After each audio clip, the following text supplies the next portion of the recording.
Tanya, one of the most important things in business are actually not things, those are people that we work with, and that's very important because that creates a certain atmosphere and trust and everything. So what is it that you're looking for when you're hiring people?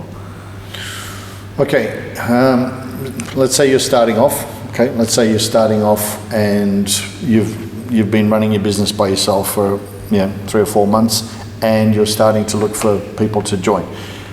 First of all, look at what your goals are over a long period of time for that business. And then you look for, okay, what's my perfect setup in 10 years? What's my staff going to be like? What my customers, will want out of my staff. So you've got to see the full picture. If you basically have, let's say, an orchard, all right? Very simple, an orchard, an apple orchard. You just need people who are fast, because you're going to pay them by the kilo to pick apples, okay? If you have a business that's going to be consistent, and let's call it a coffee shop, okay? And every single day the same customers will come in.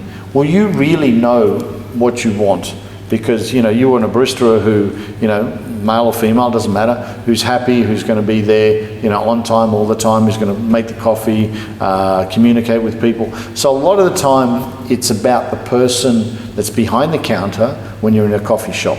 Now, if you're going to hire somebody who is only going to be there, for 3 months, okay, even though they could be one of the greatest coffee makers in the world, they're only there for 3 months, okay? So you've got to look at what your long-term business is. If you want to have a coffee franchise, okay, if you want to have a coffee franchise and you want your staff members later on to start businesses for you all around the place, then you look for a different type of person as well. You look for somebody who, okay, they want the responsibility, they want, to start their own shop or be the general manager of your shop in another area.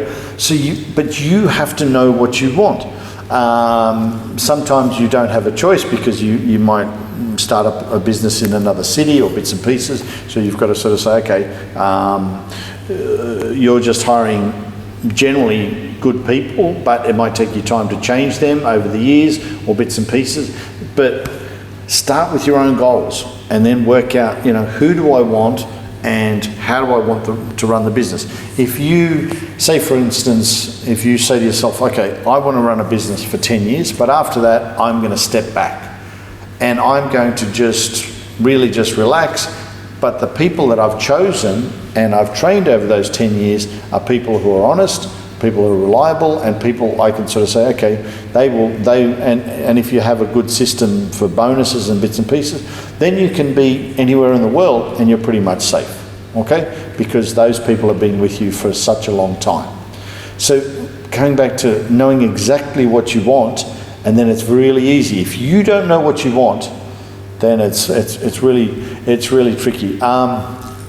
One of the things with goal setting I always talk about is that there was an archer back in the 50s who I think competed in 287 tournaments and won 287 times. He came first.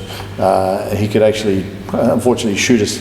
In some senses, it's bad for the shark, but he could actually kill a shark with a bow and arrow in water. Okay, that's how good this guy was.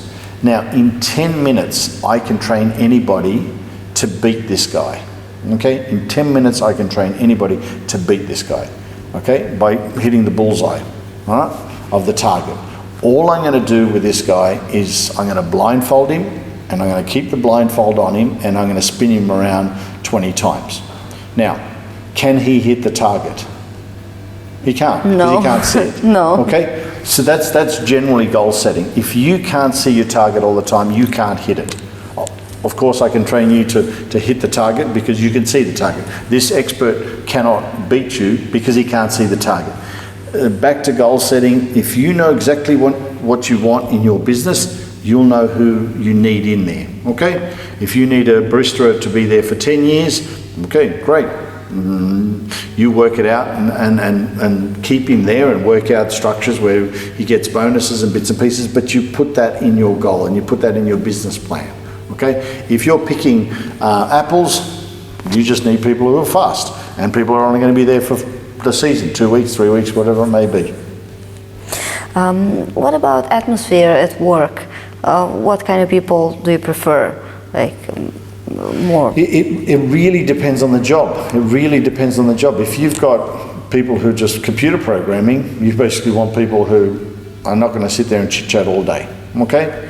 If you've got a coffee shop, you want people who will chit chat to everybody all day long. If you're a hairdresser that doesn't say anything, that does your hair, I don't think will end up having a very good business. Do you?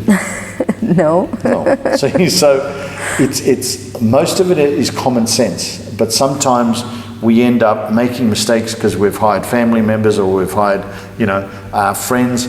They're fine to hire if that's what suits. Okay? If that's what suits the position. No dramas about family members, no dramas about friends. But as I said, a hairdresser that doesn't talk might not work.